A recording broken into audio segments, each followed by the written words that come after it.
Welcome to Fridays with Father Geckle, a weekly show covering tradition, culture, and news on the Traditionalist Podcast.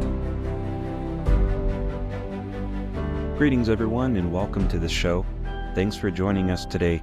I have a topic that I have been wanting to talk about for a couple weeks now and have been unable to due to problems with tech not working and wanting to do a live stream, but the live stream not working. So I wanted to talk about this for the last 2 weeks, but just things kept preventing it from happening. I want to get right into the subject matter here, talking about IVF. What I'm going to do is share, first of all, an article that I found from a doctor, an OBGYN, speaking on 7 reasons why IVF should not be pursued or practiced, why it can't be practiced morally. And then I want to go after that, after we go through that article, I want to go through some stats that I've looked into and gathered about this. And it's shocking to me. This is something that as a Catholic, we know that this is completely immoral to practice this, to pursue this. It's completely unethical and immoral. And of course, we've known that it completely goes against the natural order of things. I just didn't realize how much this is used, how much it's pushed, and how many lives are being lost, or how many lives are being experimented on, or their rights being completely disregarded because of this practice. And I would argue that this is even worse than abortion. A couple weeks ago, I never would have thought that there was anything worse than abortion happening in our country. It's hard to imagine something worse than that. But I think there's an easy case to be made that IVF is actually worse. And it's not something I'm hearing pro-life people talk about. And that's what I want to bring this up and why I want this conversation to get going and share some of this. I want to see people like Charlie Kirk and others challenge this, because there was just an executive order signed on this broadening the availability of IVF to people. And I think this is horrible. It's horrific. And we're going to get into why. Let's get into it. I'm going to share this article I came across. This is from an OBGYN who gives 7 reasons IVF is a bad idea. Now, this doctor is, he's clearly he's a Catholic, sort of Catholic. He speaks about John Paul II and others, and I'm not going to touch on that here, but I'm not sure if I'm going to pronounce his name correctly, but it's Dr. Damon Cudahy, MD. But let's get into this topic here. Couples going to IVF clinics are actually responding to a God-given desire for children. Of course, each child created in the process of IVF certainly possesses the same human dignity that we all do, even though only a minority of them will survive to birth. Just as a child conceived out of wedlock or even by rape is still fully human and equally deserving of all human rights, so too the children conceived in the petri dishes of the IVF clinics. So then, why not IVF? There are a litany of reasons, but for the sake of brevity, I'll start with 7 of them. All right, number 1, killing to create. Killing to create. In the words of the well-known Catholic fertility specialist, Dr. Thomas Hilgers, IVF is killing babies to make babies. A careful assessment of the available data reveals that only about 4% of the human embryos, also known as human children, conceived will survive to birth. Most are intentionally destroyed as these children's existence is denied while being labeled, quote, fertilized eggs by those wishing to dispose of them as waste. I'll never forget hearing an IVF specialist answering a husband's question about the fate of the extra embryos with a callous, "We throw them in the trash." The co-inventor of IVF, Patrick Stiapto, literally funded his research with profits he made from performing surgically induced abortions, truly killing babies to make babies. IVF exists because elective abortion on demand existed first. In no way can IVF be considered pro-life. This first point is shocking, absolutely shocking to me. It's worse than abortion. With abortion, it's so evil, so clearly evil. The way that they're dismembering the child and throwing it away or selling it. But with IVF, there's many, many more human children. I'm not going to say just fetus or just an embryo, because life starts at conception. There are many more lives lost through IVF than there are through abortion, and they're just treating them as waste. It's sickening. I can't believe that this isn't more of a conversation from pro-lifers. Let's continue on. Treating an entire class of humans as property. Human babies in this industry are treated as mere commodities to be produced, sold, and warehoused in liquid nitrogen freezers. The embryos are quality graded like an agricultural product with designations such as AA or AB. Increasingly, genetic testing is done to weed out the children judged to be genetically inferior or undesirable. Clearly, the human life is no longer accepted as a gracious gift from the divine creator. Rather, the child himself is now seen as a possession adults have a right to manufacture and acquire upon demand. Legal precedent has already treated these embryos, when frozen, as property to be distributed among divorcees rather than as human beings. As a culture, we have thus reverted back to the disgraceful practice of treating an entire class of human beings as property. And that just, it's really sickening, because it's taking children that are a blessing from God, and He's the one that is meant to decide when children are conceived and what they will be like. And it's saying, okay, let's get all of these embryos out there and let me take a look at them and pick and choose which characteristics I like. I don't want a blonde boy. I want a blonde girl, and I want a boy that has black hair. I like that better than brown hair. So we're going to do that. Let's throw those other ones away. It's crazy. If that was a child, let's say you had parents went in to adopt children, and they were looking at 20 children, and they say, okay, you only get to have 2, and we're going to kill the rest. No. You wouldn't say, okay, we've got 20 kids here to be adopted. There's 20 kids here that need parents, that need a home, that have rights, that need to be protected and cared for. We'll keep the blonde ones, but let's get rid of the brunettes. Let's get rid of the boys and let's keep the girls, or vice versa. Life begins at conception. Can't say that enough. Life begins at conception. And this practice completely disregards that principle. Let me continue on with the next point. Treating an entire class of humans as property or as guinea pigs. These excess human embryos that are not chosen for attempted transfer into a woman's uterus are now a lucrative source of scientific research material.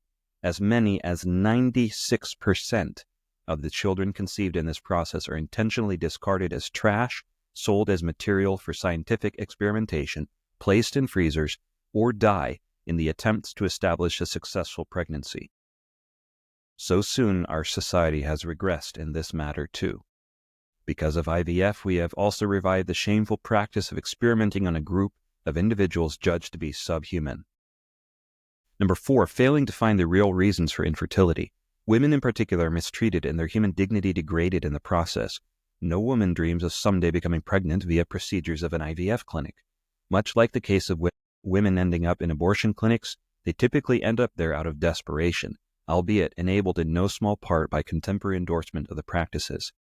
The physical and emotional harm done to women by the IVF industry is also similar to that of the abortion industry, in that such harm is often dismissed and minimized. What the woman desires is to be healed and made whole, so that she will be able to conceive. Tragically, most physicians today are ill-equipped or uninterested in providing such healing. Instead, they are quick to refer her to the local fertility clinic, quote, unquote, which is actually little more than IVF fact. Here, IVF is promised to be the best or only solution to every cause of infertility, even though the most common final diagnosis given here is nothing more than their presenting symptom as or literally unexplained infertility. After she submits to this arduous, costly, and even physically risky process, her body is manipulated like an agricultural asset. For example, her ovaries are unnaturally overstimulated to induce the formation of 10 or more eggs at a time. In preparation for a painful procedure the IVF industry literally calls egg harvesting. Sadly, development of treatments for the actual treatable causes of infertility has been neglected as nearly all the interest in funding for infertility research is directed to the highly lucrative IVF industry. All right, I'm going to skip through some of this. You can check this out on your own because I don't want to make this too long. Okay, it goes into how dads are demeaned, how the sperm samples are acquired in an immoral way, continues a destructive trend. Children are reduced to mere possessions to be acquired or disposed of at the pleasure of adults. Just as the widespread acceptance of contraception, pornography, and abortion have already led to a general lowering of morality and disregard for the sanctity of individual human lives, this increasing acceptance and promotion of IVF continues this ultimately destructive trend. And here we go. Here's the cap. Playing God. At its inception, IVF was never actually about serving women or building families. It was about arrogant men literally playing God. The zoologist and other co-inventor of IVF, Robert Edwards, stated, "I wanted to find out exactly who was in charge, whether it was God himself or whether it was scientists in the laboratory. It was us. We are in charge, not God." I think the thing behind this, no, I don't think it is. It is the thing behind this. Man being in charge and not God. And you can look into that more. I listened to that doctor talking a podcast more in depth. I listened to several other podcasts of doctors and other people speaking on this issue that have the experience or have undergone it themselves.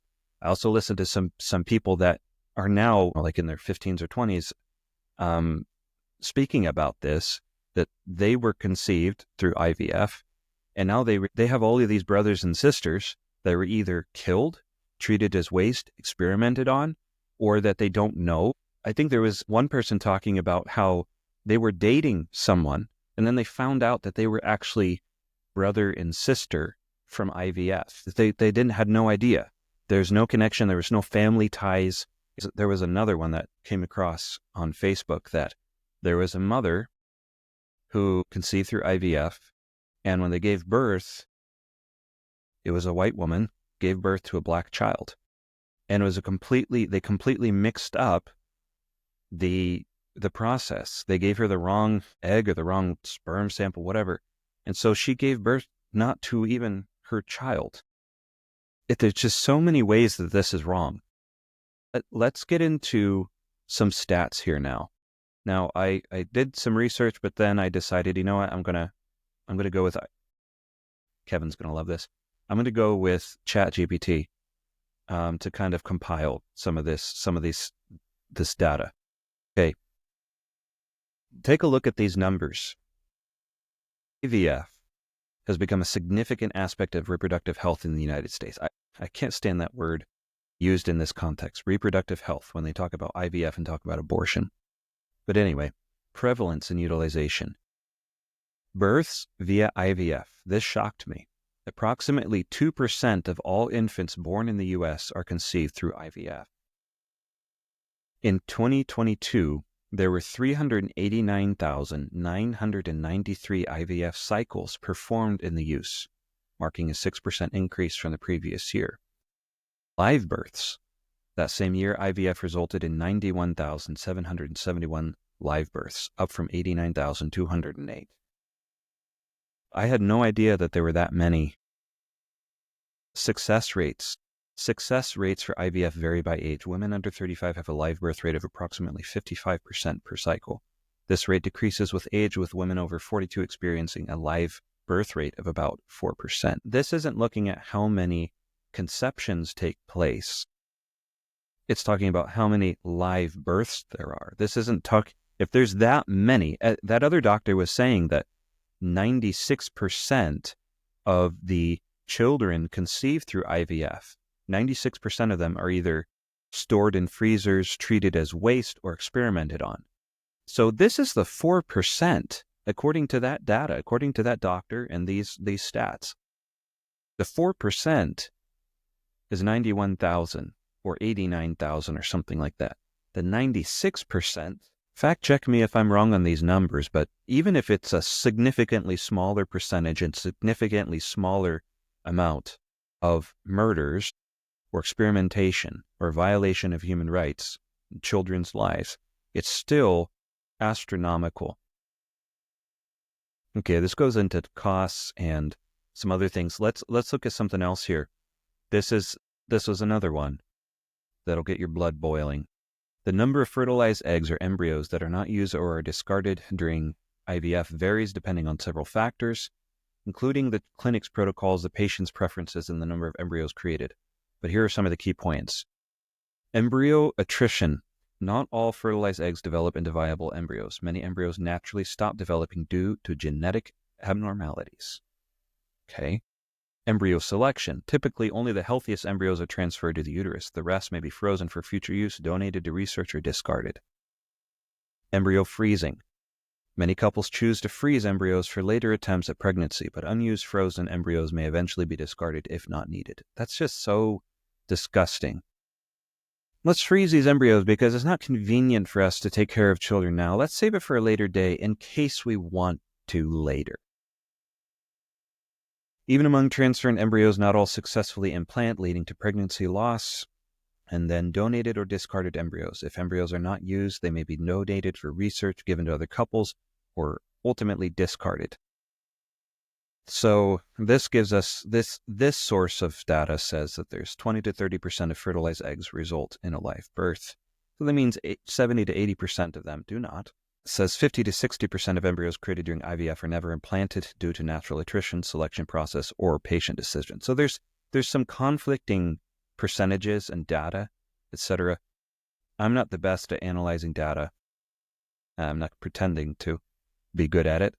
But looking at different sources, there's, regardless of what the actual stats are, comparing the different numbers and percentages and stuff, it's still shocking. It's still horrible. And where are the pro-lifers fighting against this? Yes, I agree we need to focus on abortion. We really need to keep pushing the abortion issue, obviously. And I think that hopefully there will be some progress in that. I hope and pray that there will be. I think that movement is growing. But we need to throw this in there too. IVF is just as bad, and I would say worse than abortion. Because when you have an abortion, it was conceived through the natural process. Now, a lot of times it's not conceived in the proper way as far as a married couple. That's the only time that the marital act is morally permissible. But conception takes place through the natural process. With IVF, it's taking place through an unnatural, immoral practice that completely goes against God's design. So just from the start, it's bad and wrong and immoral and evil. But yes, the mutilation that takes place with abortion is so awful and so horrible, but that's something that we've seen more of. At least I have seen more examples of that, of just how evil and disgusting and barbaric it is. But what would it be like if we went into one of those IVF factories and see the frozen embryos and see them experimenting on these children that have been conceived through this unnatural way, and see them lining the walls or lining the freezers in test tubes? Is that better or worse? I mean, they're both evil and unconscionable. Both are horrible. It's disgusting. And it's not to say that any people that are alive, that have been conceived through IVF, that we treat them as lesser human beings. No, obviously, that's not what I'm saying. Nobody in their right mind should think that. Nobody should think that. Nobody should treat them that way. It's a human life. And it's a good out of the evil, but you can't do evil to bring about good. The ends do not justify the means. So, and that's another point. The difference between abortion and IVF. The mindset behind having an abortion is, I don't want to have to deal with this child. I don't want to have to deal with this pregnancy, so I'm going to end the life. Now, the mindset behind IVF is that we want to have children. So the purpose behind it, that purpose obviously is better than abortion, but the way you go about that, you can't do evil to bring about good. The ends do not justify the means. And I hate to think what repercussions are going to come from this. I jotted down some thoughts here, just thinking about the consequences of meddling with nature. I mean, we'll look at the problems in health and society that come about through meddling in God's design, God's order, tearing apart the family, disrupting that natural order. Just hate to think what the consequences are going to be for this.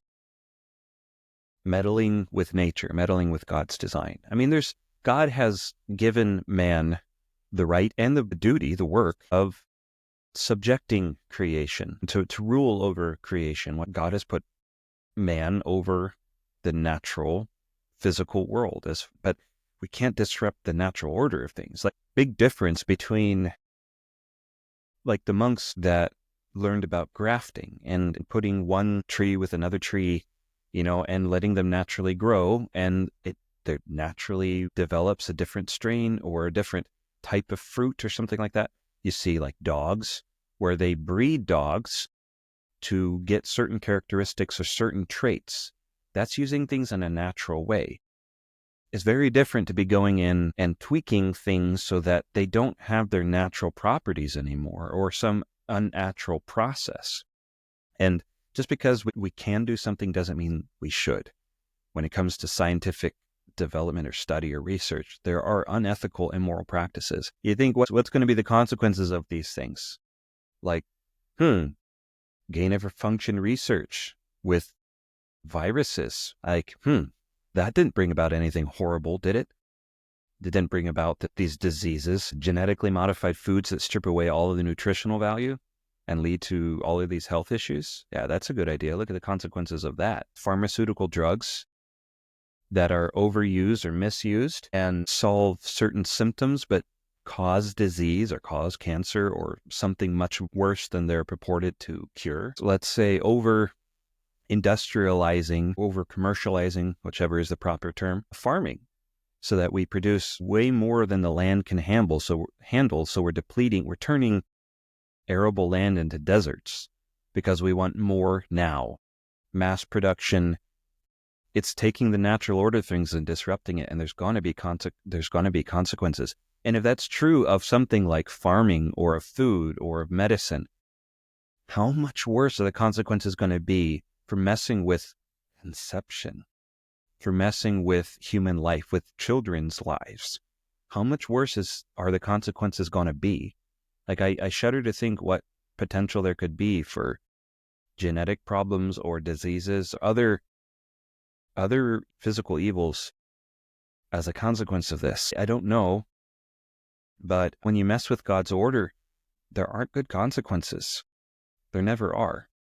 And this is a completely evil, immoral, unnatural process from the very beginning. I mean, yes, more children is a blessing. Sure. But doing it in this way, in an immoral and unethical way, it's like forcing a blessing by doing evil. It's like, I don't know. It makes me think of the Tower of Babel.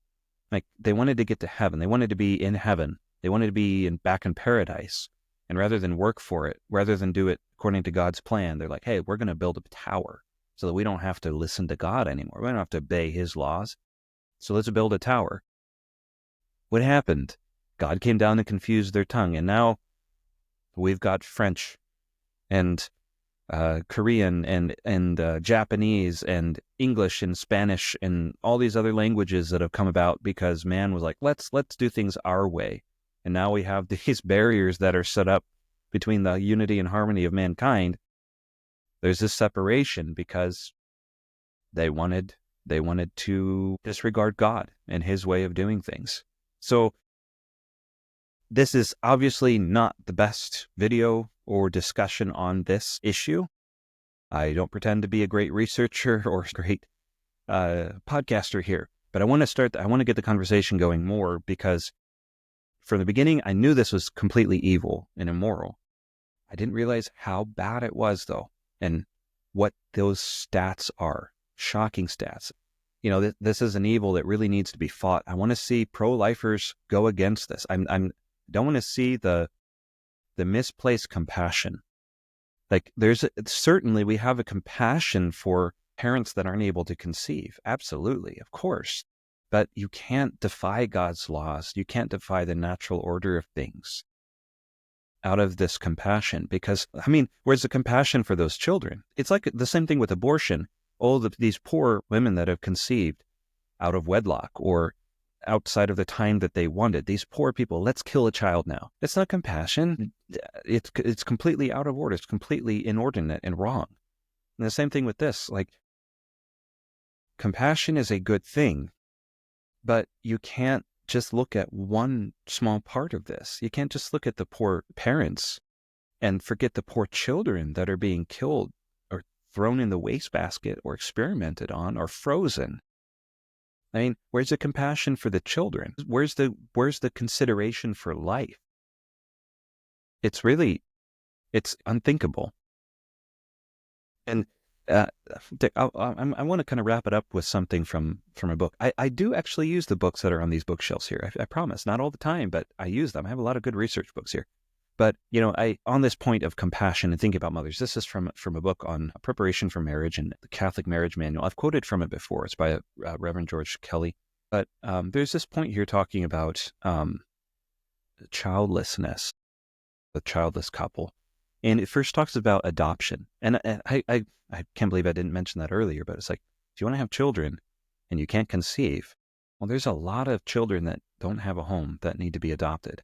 And rather than promoting IVF and rather than funding Planned Parenthood, let's go to correcting and improving the foster care system. There's still a lot of improvements, I'm sure, that can be done to the foster care system and to helping parents adopt.